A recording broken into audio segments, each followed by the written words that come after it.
সিনেমার জগৎ কি বাস্তবে হতে চলেছে? ২০২৪ সালে ২রা ফেব্রুয়ারি ভারতের সিনেমার মঞ্চ থেকে হঠাৎ রাজনৈতিক দলের আত্মপ্রকাশ করেন থালাপতি বিজয়।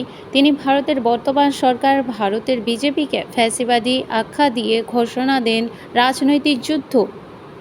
সিনেমার পর্দা থেকে রাজনৈতিক এই চাঞ্চল্যের মাধ্যমে বিজয়জি রাজনৈতিক ভাষণেও তিনি একজন সাধারণ জনগণের মনে জায়গা করে নিচ্ছেন। বজ্রকণ্ঠে ঘোষণা দেন টিভিতে কোনো রাজনৈতিক খেলা নয়, এটি একটি আদর্শ।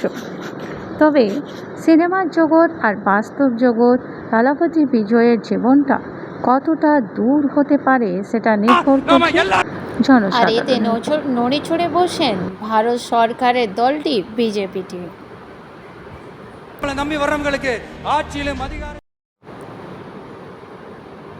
এর মধ্যে তৈরি হতে চলেছে বর্তমানে আমাদের সুপারস্টার থালাপতি বিজয়।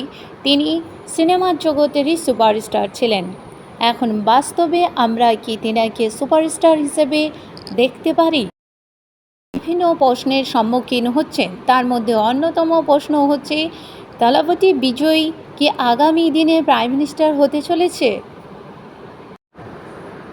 বর্তমানে বিজেপিকে কি টক্কর দেওয়ার জন্যে থালাপতি যথেষ্ট? আমাদের জনসাধারণ বিভিন্ন রকমের প্রশ্নের সম্মুখীন হচ্ছেন। মোদিজি বললেন যারা ৭৫ বছর তাদেরকে সরিয়ে দেওয়ার কথা। তিনি কিন্তু আর ৭৫ বছর হতে বেশি দেরি নেই। তিনি কি নিজেই নিজের জায়গা সরিয়ে নিতে যাচ্ছেন, না তিনি রাজনৈতিক অনেক চাপে পড়ে গেছেন অলরেডি?